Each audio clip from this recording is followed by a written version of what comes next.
हैं chemical kinetics के तीन अहम टाइटल्स, तीन अहम टर्म्स जो कि इंतहाई ही इम्पॉर्टेंट हैं और अक्सर स्टूडेंट्स के लिए इंतहाई ही सस्पेंशन के शिकार हो जाते हैं। So first one is order of reaction, rate of reaction, law of mass action. Clear. So हमारे साथ मुख्तलिफ किस्म के केमिकल इक्वेशन, केमिकल रिएक्शंस होते हैं और समटाइम्स उनके लिए जब हम ऑर्डर निकालते हैं और उनके लिए जब हम रेट लॉ लिखते हैं और law of mass action apply करते हैं तो कुछ और दिखती हैं। जब रेट लॉ को जब हम इन the light of law of mass action लिखते हैं तो कुछ और मालूमात हासिल होती हैं, लेकिन जब हम ऑर्डर की फॉर्म में लिखते हैं तो कुछ और इंफॉर्मेशन आती हैं। इस तरह की जो कम ऐसे स्टूडेंट्स जो कि इन तीन चीज़ों में डिफ्रेंशिएशन नहीं कर सकते, उन तमाम तलबा के लिए इंतहाई ही इम्पॉर्टेंट होने वाली है lecture. Clear. So first of all कि मैं इन तीनों को स्टडी करूं, आप लोगों को जानना चाहिए कि हमारे साथ जो रिएक्शन होते हैं उनको केमिकल रिएक्शन हम उनको मुख्तलिफ तरीक़ों से कैटेगराइज करते हैं। सपोज़ हमारे साथ जो केमिकल रिएक्शंस होते हैं, केमिकल रिएक्शंस वो सपोज़ हमारे साथ केमिकल रिएक्शंस जो होते हैं, केमिकल रिएक्शन वो हम दो तरह से क्लासीफाई करते हैं, दो तरह के क्लासीफाई कर सकते हैं। सो द फर्स्ट वन कौन सा है, वो होते हैं हमारे साथ एलिमेंट्री रिएक्शन। कौन से रिएक्शन? Elementary reactions. क्लियर। कौन से रिएक्शंस? Elementary reactions. और इनको हम सिंपल रिएक्शंस भी कहते हैं। कौन से रिएक्शंस? हम इनको सिंपल रिएक्शन भी कहते हैं।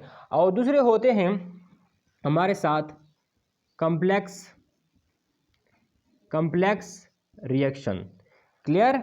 सो दो टाइप के रिएक्शन है basically with respect to steps, complex reaction and elementary reaction. Complex reaction and elementary reaction. So जो एलिमेंट्री रिएक्शन होते हैं वो बेसिकली एक ही स्टेप में ख़त्म हो जाते हैं, एक ही स्टेप में अपनी प्रोडक्ट तक पहुंच जाते हैं। क्लियर। सो हम इसे कहते हैं एलिमेंट्री रिएक्शन। और जो ऐसे होते हैं जो बहुत सारे स्टेप्स रखते हो, क्लियर, जो रिएक्टेंट्स और प्रोडक्ट्स के दरमियान बहुत ज़्यादा इंटरमीडिएट आते हो, उसे हम क्या कहते हैं? Complex reaction. क्लियर। सो यहाँ पर आप लोगों को जानना चाहिए कि कम्प्लेक्स रिएक्शन क्या होते हैं और एलिमेंट्री रिएक्शन क्या होते हैं। वो रिएक्शन जो एक ही स्टेप में प्रोडक्ट में कन्वर्ट हो जाते हैं, जैसा कि H2 plus I2 2HI। Clear. सो ये एक ऐसी रिएक्शंस हैं जो एक ही स्टेप में ख़त्म हो जाते हैं। क्लियर। एंड कम्प्लेक्स रिएक्शंस ये ऐसे रिएक्शंस होते हैं जो बहुत से दरमियान प्रोडक्ट और रिएक्टेंट के दरमियान में बहुत सारे इंटरमीडिएट रखते हैं। सो आज हम इनकी रोशनी में इंशाल्लाह हम वाज़े करेंगे कि इसके लिए आर्डर, इस रिएक्शन के लिए आर्डर क्या है और इस रिएक्शन के लिए आर्डर क्या है। सो ये नोट डाउन कर लें।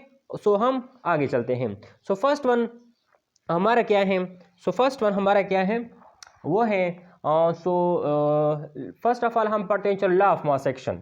लॉ ऑफ मास एक्शन पढ़ते हैं। क्या पढ़ते हैं? Law of mass action.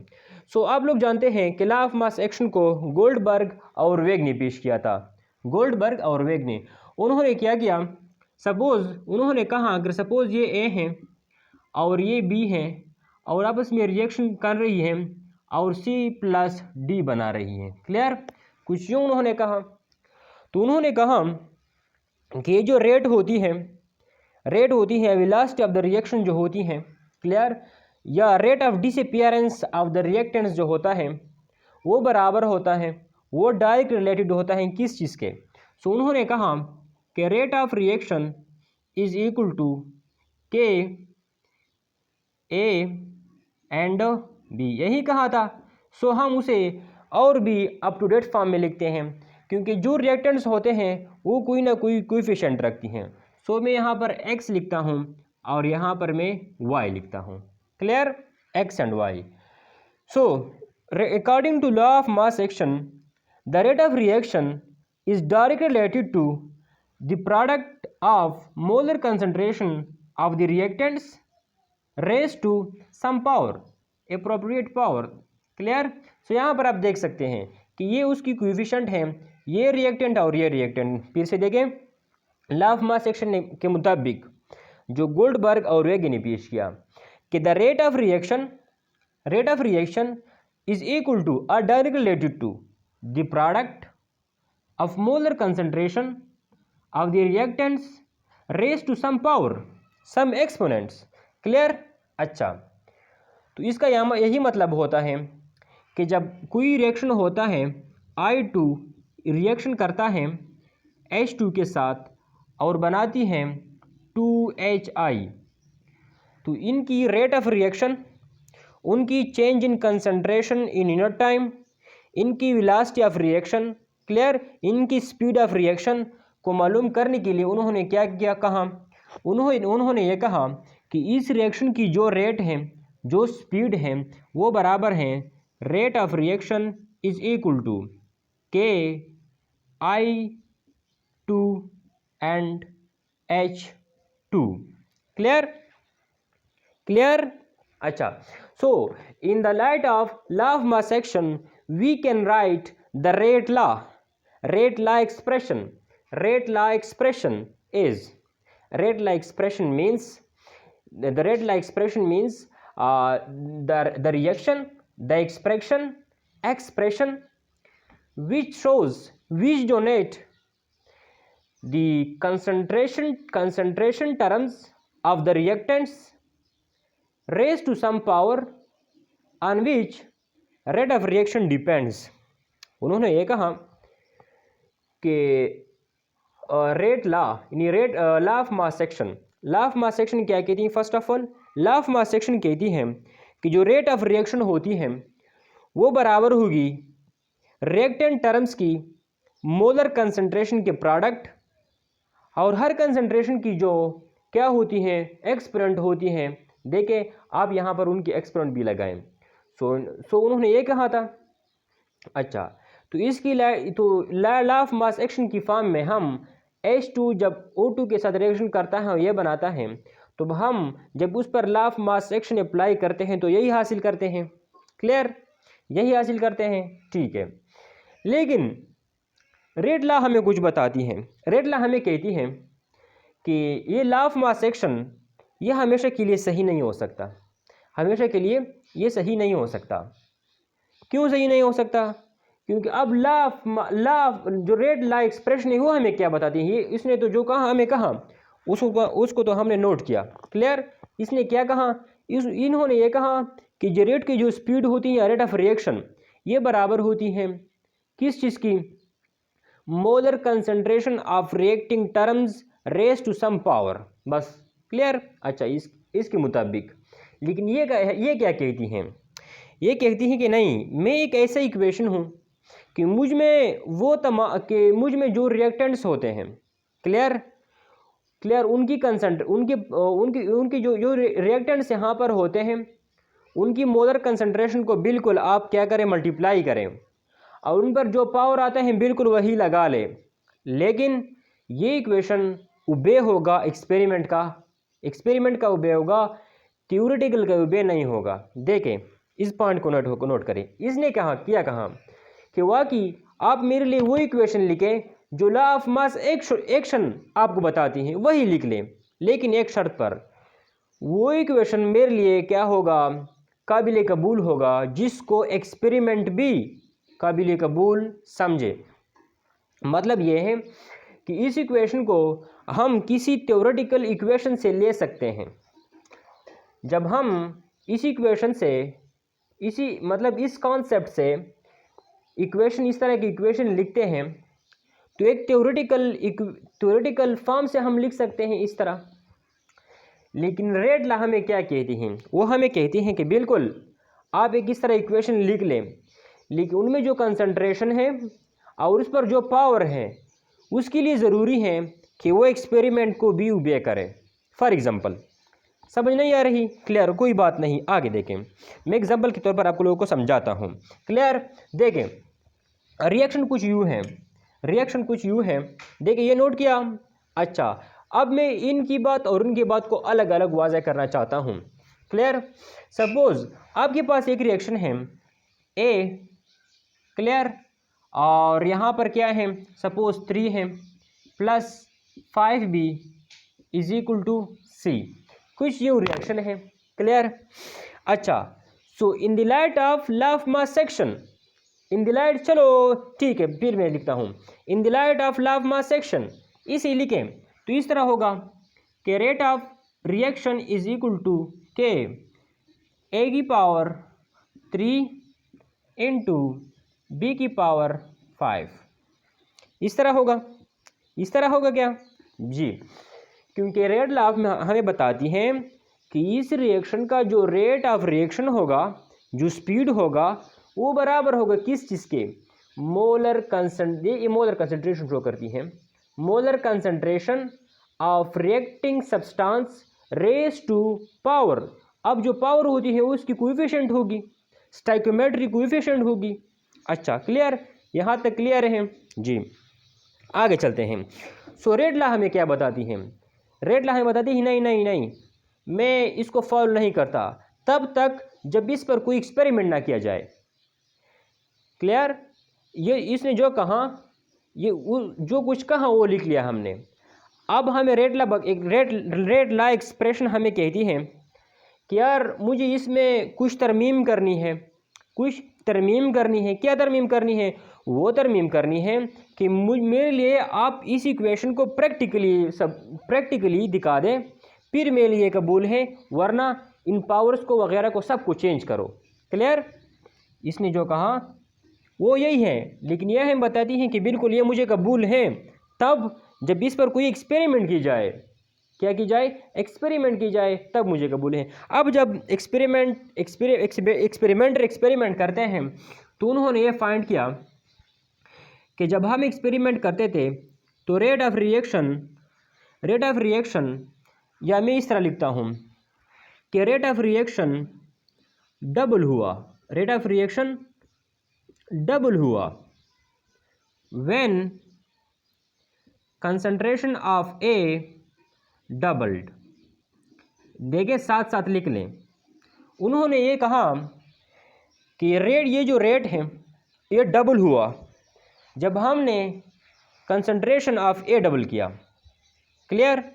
अच्छा, और रेट ऑफ रिएक्शन जो था वो नॉट इफेक्ट, उस पर कोई असर नहीं हुआ। Clear, when concentration of B doubled, समझ आ रही है। उन्होंने देखे ये तो थ्योरेटिकल है, एक्सपेरिमेंट करते थे, एक्सपेरिमेंट करते थे उन्होंने हमें ये बताया कि जब हमने कंसंट्रेशन ऑफ ए डबल की, मतलब ए की जगह हमने 2a किया, ए की जगह हमने 2a किया तो क्या हुआ, रेट ऑफ रिएक्शन डबल हुआ। लेकिन जब हमने ए को वही वैसे छोड़ा, बी को डबल किया तो फिर क्या हुआ, फिर रेट ऑफ रिएक्शन पर कोई असर नहीं पड़ा। क्लियर जी। सो चलते हैं, देखें जब उसने इसको डबल किया तो रेट डबल हुआ। क्या हुआ, देखें जब इसने, देखिए ये रेट है और साथ साथ क्या है, कंसंट्रेशन है। क्लियर, जब इसको डबल करते हैं तो ये डबल होता है, जब इसको 4 टाइम इंक्रीज करते हैं तो ये 4 टाइम इंक्रीज होता है, जब इसको 8 टाइम इंक्रीज करते हैं तो ये 8 टाइम इंक्रीज होता है, जब इसको 10 टाइम तो इसको 10 टाइम। क्लियर। अच्छा, तो अब देखें अगर आप यहाँ सारे के सारे में देखें 1:1 से चल रहे हैं, देखें इसमें कोई फ़र्क नहीं। देखें 2 के 2, 2 के 2, 4 के 4, 4 के 4, 8 के 8, 8 के 8, 10 के 10, 10 के 10। क्लियर। क्या मतलब है इसका, ये सिर्फ समझाने के लिए कर रहा हूँ। इसका मतलब ये है कि यहाँ पर जो रेट है, रेट और कंसंट्रेशन के दरमियान, कंसंट्रेशन ऑफ ए जब एक डबल होता है तो दूसरा डबल होता है, तो इसके दरमियान जो रिलेशन है वो 1:1 जस्ट लाइक किस तरह है, तो मैं यहाँ पर 1 लिख सकता हूँ। क्लियर, आपको समझाने के लिए जब आप इसको डबल करते हैं तो ये डबल होता है। तो इसका मतलब आप शॉर्ट फॉर्म में लिखेंगे। शॉर्ट फॉर्म में इस तरह होगा कि rate of reaction directly proportional to 1, मतलब शॉर्ट रेशो जो होती हैं वो यहाँ पर 1 होती हैं।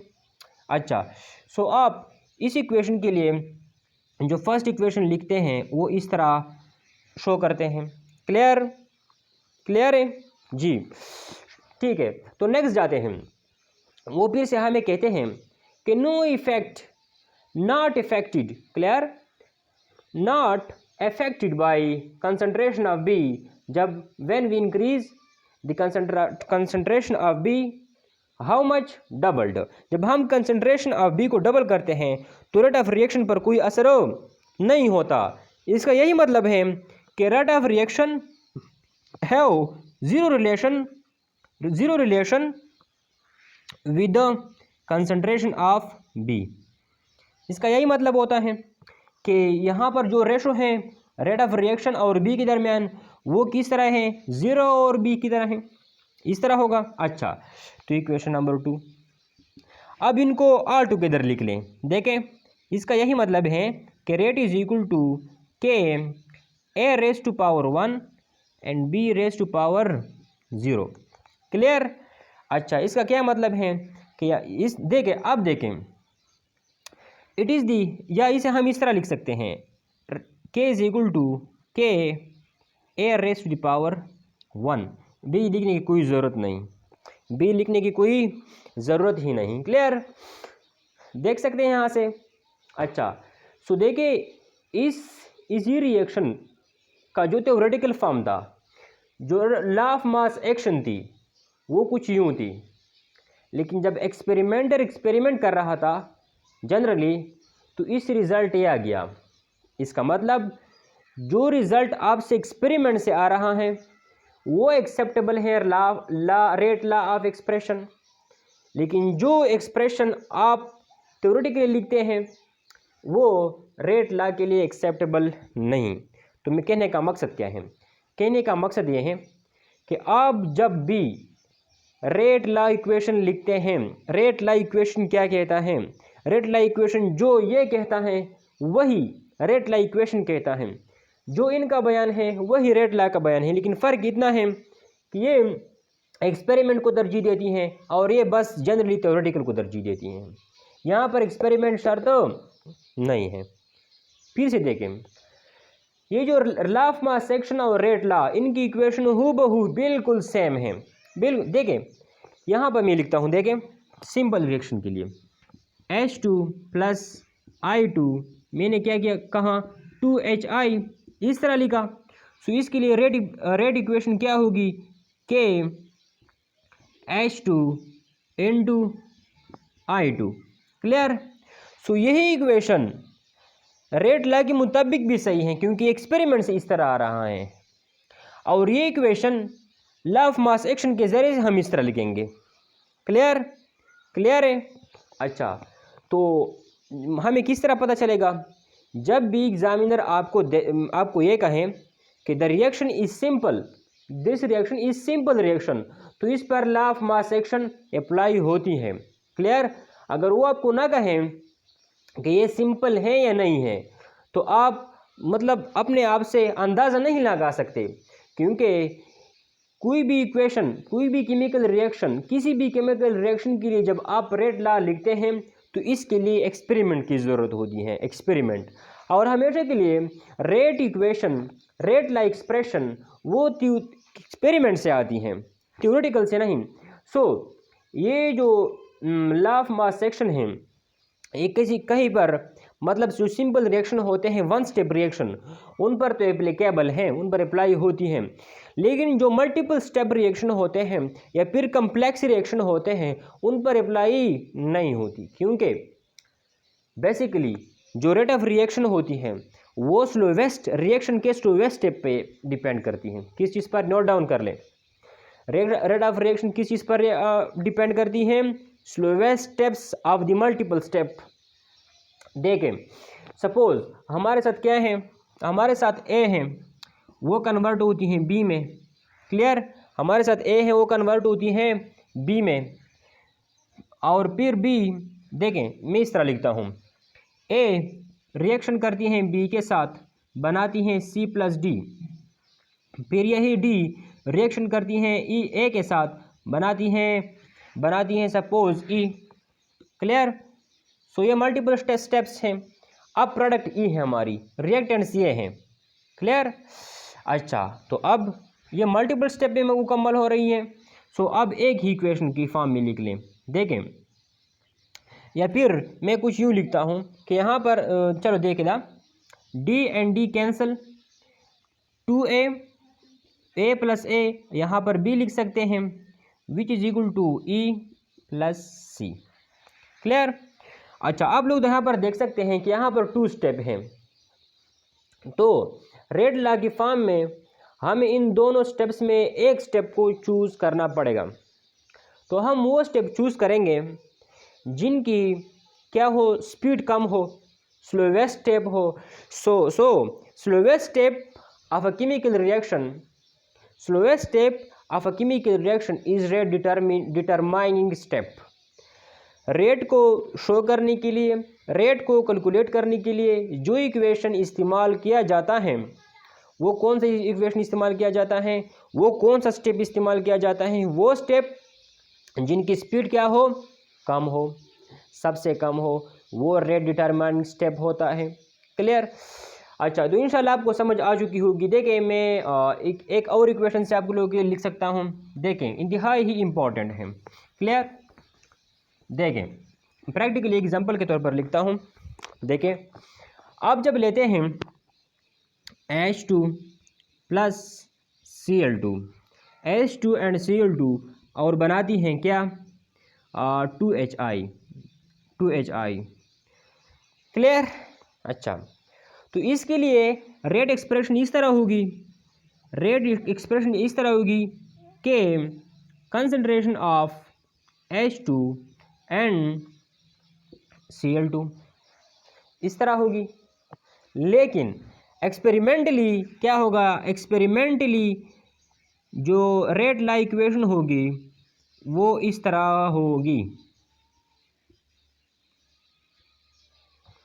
क्लियर। क्या मतलब आप हमारी पिछली वीडियोस देख सकते हैं।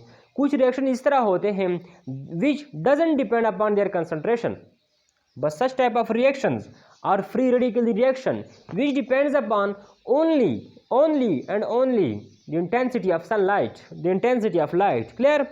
So such type of reaction are independent of their concentration but that depends upon the intensity of light. So देखें, आप यहाँ पर देख सकते हैं according to law of mass section इसे इस तरह लिखना चाहिए, लेकिन रेट लॉ क्या कहती हैं, रेट लॉ एक्सप्रेशन वो कहती हैं कि नहीं, ये गलत है, ये क्या है, गलत हैं।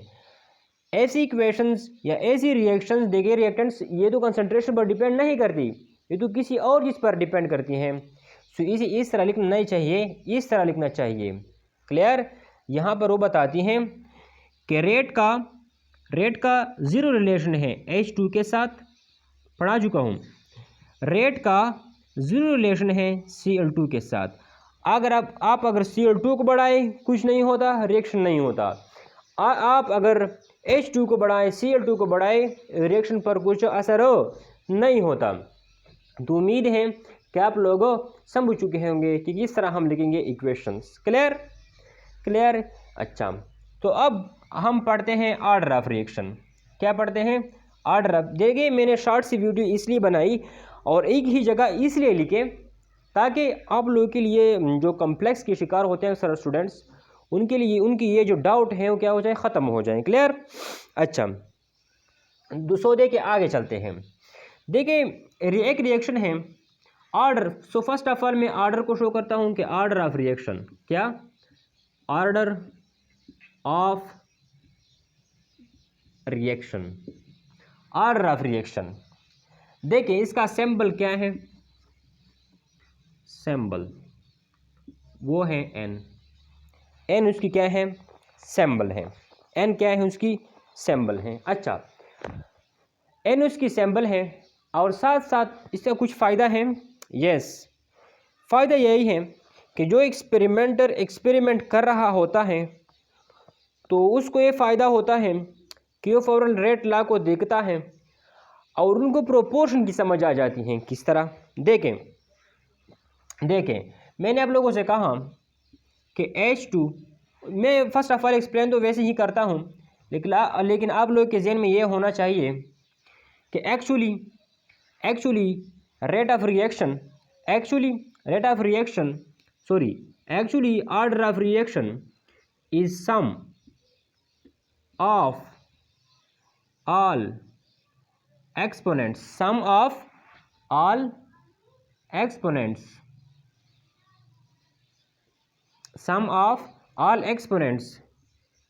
in rate law expression of reacting terms। जो टर्म्स आपस में रिएक्शन कर रहे हैं, रेट लॉ में जो रिएक्टेंट्स आपस में रिएक्शन कर रहे हैं उनकी एक्सपोनेंट को जमा करो, यही क्या होता है? ऑर्डर ऑफ द रिएक्शन होता है। देखिए समझ आ जाएगी। क्लियर? फॉर एग्जांपल देखिए, so first of all order जो होता है, ऑर्डर ये क्या हो सकता है? ये हमारे साथ पॉजिटिव में भी हो सकता, ये ज़ीरो हो सकता है,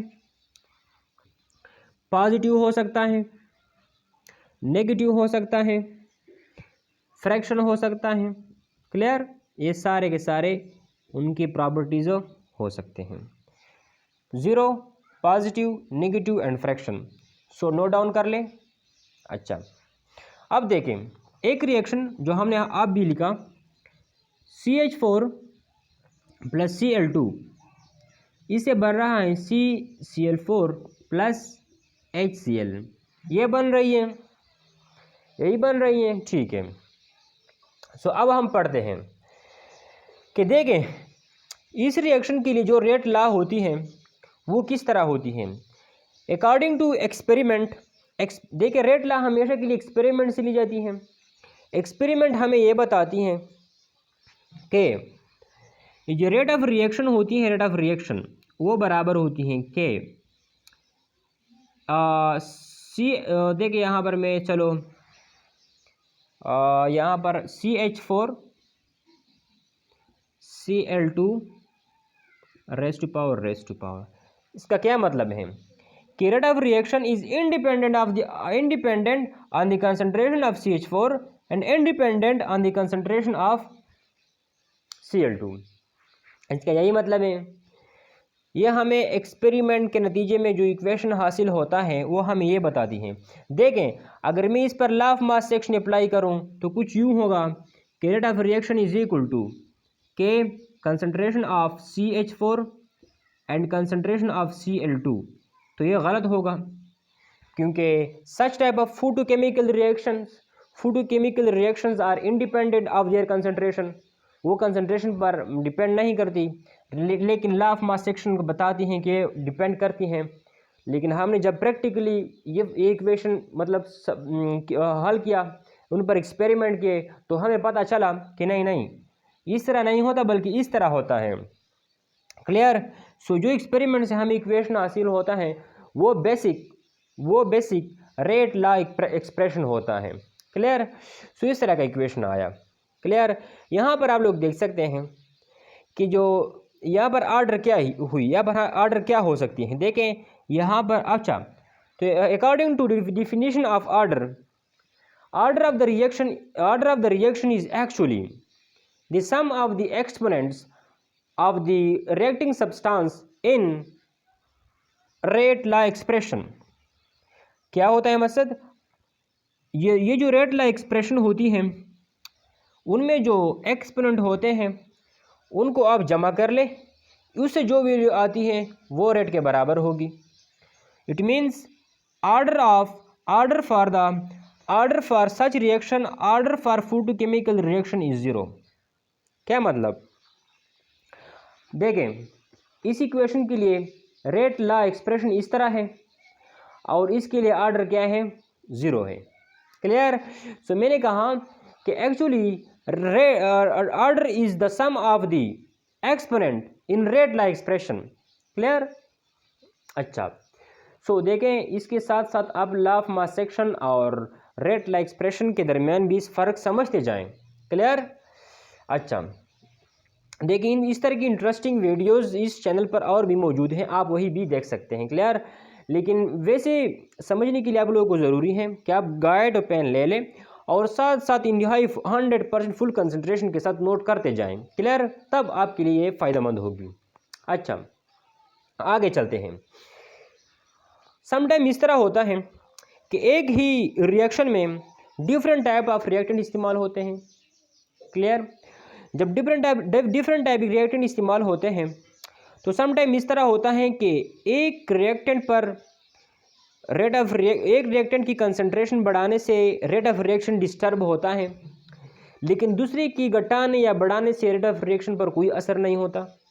क्या मतलब कि कुछ इस तरह के रिएक्शंस होते हैं जहां पर rate of reaction with respect to one reactant something होता है, लेकिन with respect to other thing वो ज़ीरो होता है। Clear? With respect to other thing वो ज़ीरो होता है। देखिए आप इसकी स्क्रीनशॉट ले सकते हैं।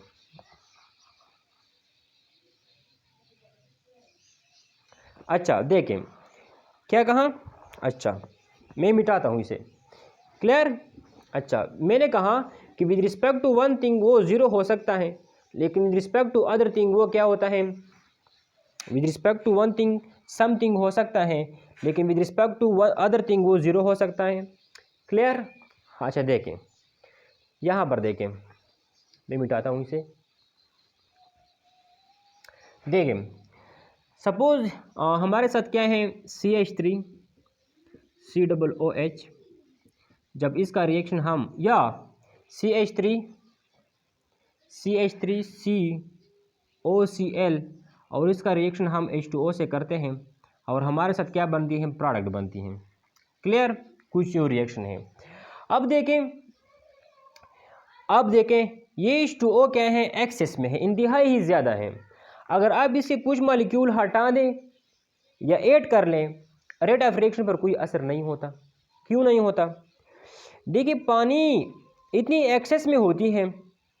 देखें इस मॉलिक्यूल के लिए इस मॉलिक्यूल के रिएक्शन के लिए सपोज एक मॉलिक्यूल की ज़रूरत होती है, इस वन मॉलिक्यूल के लिए H2O की वन मॉलिक्यूल की ज़रूरत होती है, लेकिन मौजूद कितनी है, एक के लिए 100 मौजूद हैं। क्लियर? इसका मतलब ये है कि वाटर इतने ज़्यादा हैं कि अगर आप वाटर की कुछ अमाउंट बढ़ा दें या घटा दें तो इसकी जो रिएक्टिविटी है उन पर कोई फ़र्क नहीं पड़ता। क्लियर? उनकी ऊपर कोई फ़र्क नहीं पड़ता। इजी। अच्छा देखें आप कहीं देखें आप सिटी में चले गए, रश में फंसे हुए हैं। देखें आप यहाँ पर रश में फंसे हुए हैं, इतनी हजूम है कि हर तरफ से हजूम ही हजूम, आवाम ही आवाम है। अब आप यहाँ पर हैं और अब से हर तरफ मुख्तलिफ क्राउड मौजूद हैं।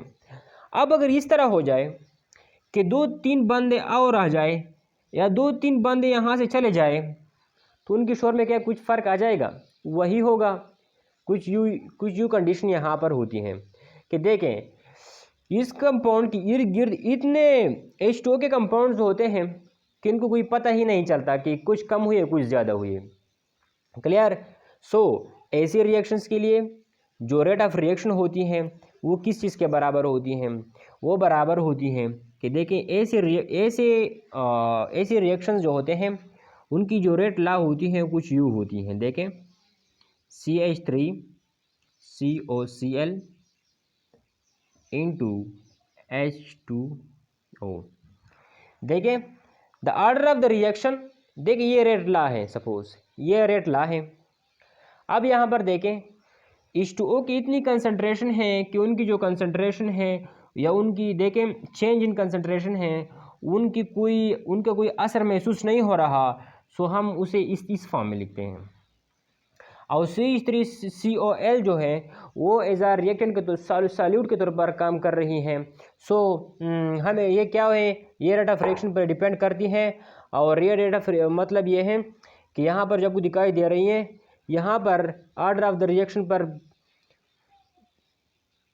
CH3COCl and H2O। यहाँ पर आप देख सकते हैं कि जब हम कंसंट्रेशन बढ़ाते हैं इसकी, तो H2O के इतने सारे पार्टिकल्स इर्द गिर्द मौजूद होते हैं कि रेट ऑफ रिएक्शन बढ़ती है। लेकिन अगर आप देख लें यहाँ पर, अगर हम H2O की कंसंट्रेशन बढ़ा लें तो रेट ऑफ रिएक्शन पर कोई असर नहीं होता, क्या? क्योंकि हम रेट एक्सप्रेशन में वही चीज़ें लिखते हैं, लिखते हैं जिनका रिएक्शन के दौरान कंसंट्रेशन में कमी या ज़्यादती महसूस की जाती हैं। क्लियर? अच्छा, तो ये वो टाइप की रिएक्शन है जहाँ पर जो रेट ऑफ रिएक्शन होती हैं वो एक चीज़ की कंसंट्रेशन पर तो डिपेंड करती हैं, लेकिन दूसरे टाइप की जो रिएक्टेंट सब्सटेंस की जो कंसंट्रेशन होती है उन पर वो डिपेंड नहीं करती। क्लियर? अच्छा, अगेन कुछ रिएक्शन इस तरह होते हैं जो हम पहले ही से लिख चुके हैं, जहाँ पर ऑर्डर ऑफ रिएक्शन बिल्कुल हूबहू क्लियर होती हैं। तो थोड़ा आगे चलते हैं। अब यहाँ से देख लें, सपोज 3A + 4B रिएक्शन कर और C बनाती हैं। देखिए कुछ यूँ टाइप का रिएक्शन है। क्लियर? सो क्या होता है? होता कुछ यूँ है कि देखिए फर्स्ट ऑफ ऑल आप chemical law of mass action की फॉर्म में लिख सकते हैं। इसके बाद आप देख सकते हैं कि रिएक्शन कुछ यूँ बनता है। देखिए हमेशा के लिए जब आप रेट लॉ की फॉर्म में लिखेंगे इसे, क्लियर? सो फर्स्टली आप लोगों को जानना चाहिए कि हम किस तरह इस एक्सप्रेशन को रेट लॉ की फॉर्म में लिखेंगे। रेट लॉ की फॉर्म में लिखने के लिए हमें कुछ एक्सपेरिमेंट की ज़रूरत होती है। एक्सपेरिमेंट से जो डेटा आता है उससे हुआ कि हम रेट लॉ एक्सप्रेशन लिख सकते हैं। क्लियर? अच्छा, सो यहाँ पर कुछ इस तरह का इक्वेशन है। क्लियर? अच्छा, तो इक्वेशन कुछ यूँ है, इफ़ कंसंट्रेशन ऑफ, सपोज ये कैपिटल ए है,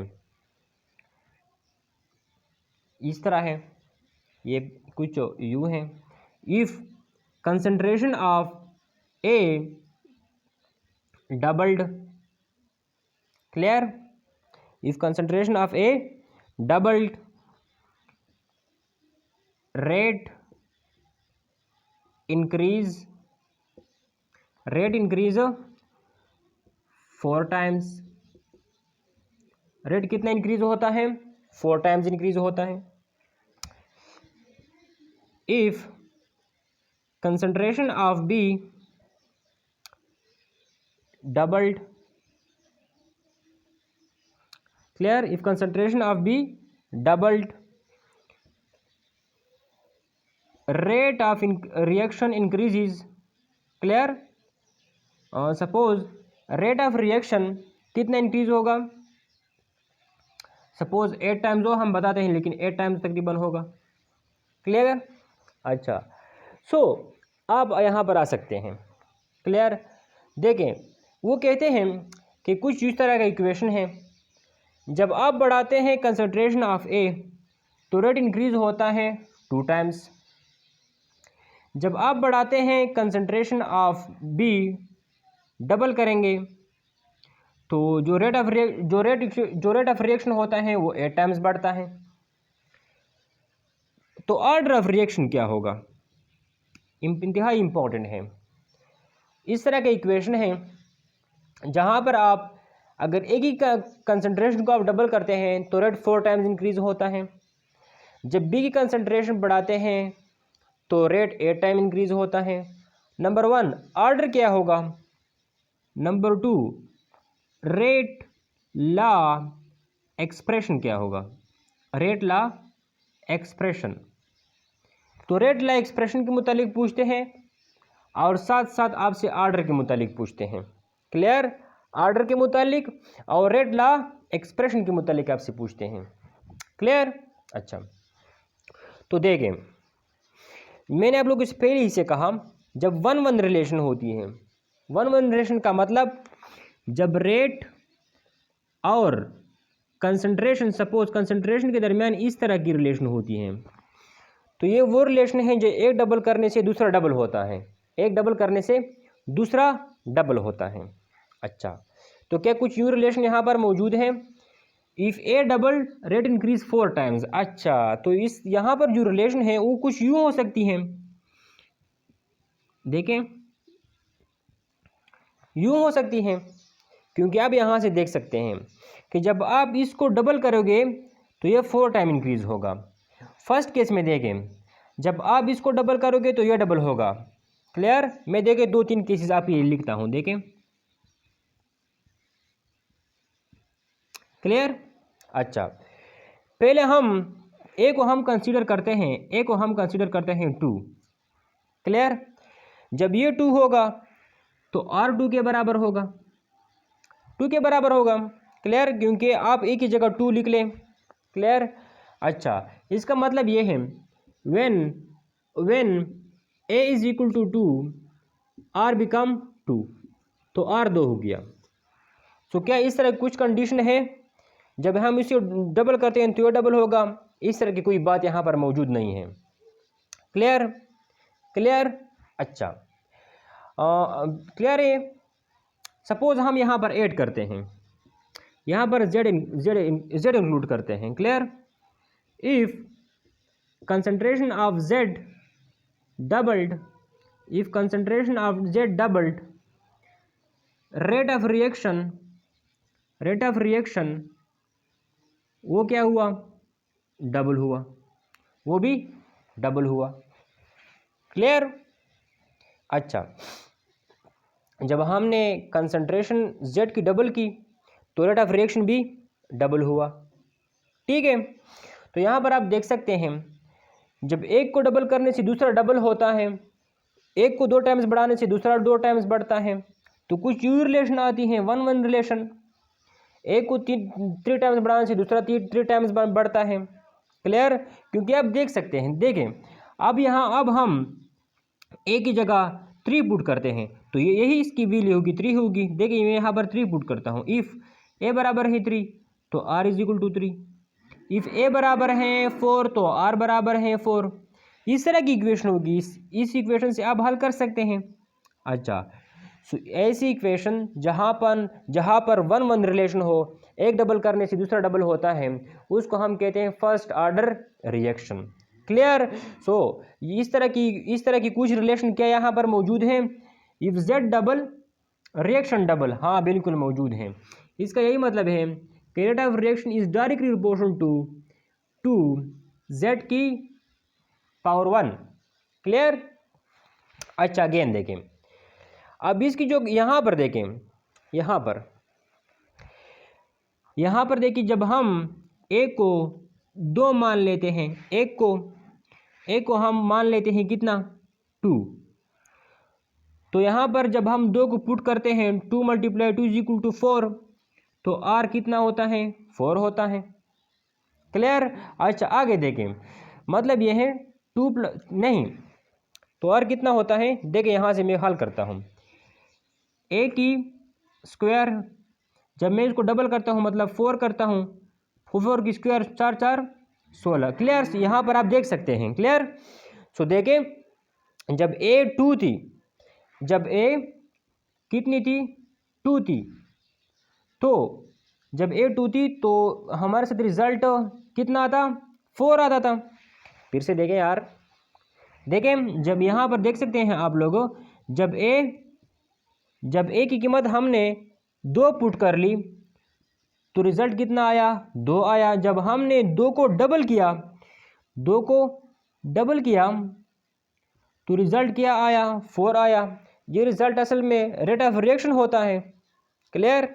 अच्छा, अगेन इसका ये क्या मतलब हुआ?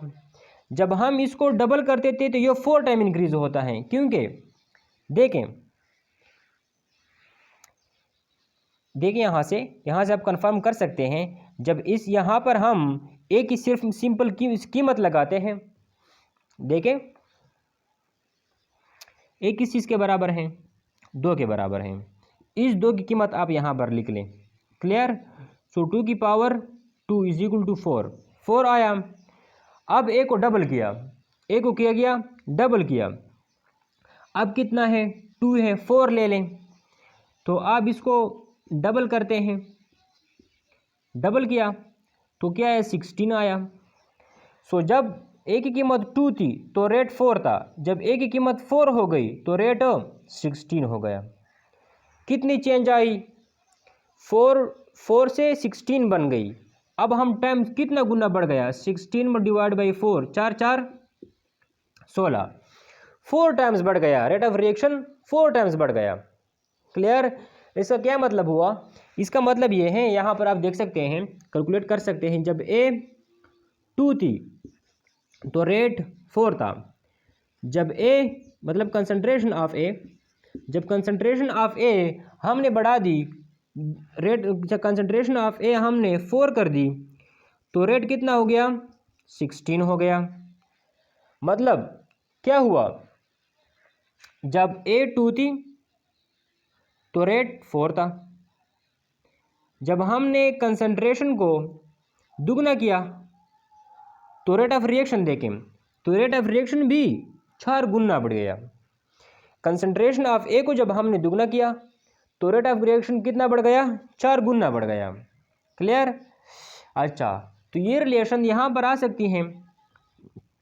If A double rate of reaction increase by 4 times, इसका यही मतलब है कि यही रिएक्शन, ये इक्वेशन उसके लिए क्या है? शॉर्ट फॉर्म उसके लिए आप लिखेंगे। क्लियर? शॉर्ट फॉर्म यही करेक्ट होता है। एक को डबल करने से rate of reaction 4 time increase होता है। देखिए, चलो अगर आप समझ ना चुके हो तो मैं आपके लिए फिर से रिवाइज करता हूँ। देखिए, सपोज इफ ए बराबर है 3, इफ ए बराबर है 3, अब यहाँ से देखें रेट की, इसके लिए रेट क्या होगा? इसी इक्वेशन को इस्तेमाल करते हैं, इसी इक्वेशन को हम इस्तेमाल करते हैं, एक स्क्वायर को। क्लियर? अच्छा, अगर हम इसमें देखें तो रेट यहाँ पर रेट कितना होगा? 3 को पुट कर लें, स्क्वायर ले लें, 3 3 9। अब ए को दुगना करें, कितना करें? 3 दूने 6 करें। क्लियर? अच्छा, अब हम पुट करते हैं, 3 को डबल करते हैं, 6 लिखते हैं, 6 लिखते हैं, तो 6 6 36। जब कंसंट्रेशन 3 थी, जब कंसंट्रेशन 3 थी तो रेट 9 था। जब कंसंट्रेशन हमने बढ़ा दी, दुगना किया, तो कंसंट्रेशन तो रेट कितना हो गया? 36। मतलब 4 टाइम्स बढ़ गया। कितना? 4 टाइम्स। देखें, 9 plus 9 plus 9 plus 9, 9 plus 9 plus 9 plus 9, फिर 36 बनता है। क्लियर? तो इसका मतलब ये है कि यहाँ पर जो रिलेशन आती है, यहाँ पर वो कुछ इस तरह की रिलेशन है कि कंसंट्रेशन को डबल करने से रेट ऑफ रिएक्शन 4 टाइम्स बढ़ता है। तो इसे हम इस तरह लिखते हैं कि रेट ऑफ रिएक्शन इस डायरेक्ट। देखिए, ये फॉर्म जो होता है, ये फॉर्म देखिए, ये वाली फॉर्म ये ए के लिए है, ए की पावर 2। क्लियर? यहाँ पर देखें, समझने की कोशिश करें। इसके लिए देखें, इफ बी का double rate of reaction 8 times बढ़ता है, रेट ऑफ रिएक्शन 8 टाइम्स बढ़ता है, तो इसका यही मतलब है। देखिए, पहले से मैं इक्वेशन आप लोग के लिख चुका हूँ। देखें, rate of reaction is equal to, rate of reaction is equal to A simple C A की पावर 3। इफ ए बराबर है 3, आर बराबर होगा किस चीज़ का? देखें, rate of reaction is equal to A की पावर, ए की कीमत पुट कर लें 3, अब 3 3 9 9 3 27, तो आर 27 के बराबर होता है, 27 के। जब हम रेट ऑफ रिएक्शन, जब हम कंसंट्रेशन को हम ए की कंसंट्रेशन को बढ़ाते हैं, दुगना कर देते हैं, तो फिर क्या होता है? अब देखें, आर इज इक्वल टू 6 की पावर 3, 6 की power 3। So 6 multiply 6 multiply 6, 6 6 36 divide multiplied by 6, 6 6 36, 6 3 18 19 20 21। Clear? 216। Clear? सो अब हम ये फाइंड करते हैं कि इसमें और देखें इसमें और इसमें कितना फ़र्क आया, इसमें 8 का 8 टाइम्स बढ़ गया। कितना बढ़ गया? 8 टाइम्स। देखें 27 को आप मल्टीप्लाई करें 8 से, 8 7 56 और 8 दूनी 16, 17 18 19 20 21। देखें 8 7 56 5 और 8 दूनी 16, 16 17 18 19 20 21। कंफर्म किया, इट मीन्स कि 8 टाइम्स क्या हुआ? बढ़ गया। देखें सो यहाँ पर आप देख सकते हैं कि rate of reaction with respect to B is equal to, clear. So order of, देखिए आप इसे रेट एक्सप्रेशन की फॉर्म में लिख लें कि z की पावर 1 साथ a की पावर 2 और साथ b की पावर 3, क्लियर। तो इसका ऑर्डर कितना हुआ? 5 6, क्लियर। उम्मीद है कि आप लोगों को समझ आ चुकी होगी। इस तरह वीडियोस देखने के लिए आप इस चैनल को सब्सक्राइब कर लें ताकि आपको इस तरह की बेनिफिशियल वीडियो की नोटिफिकेशन मिल सके।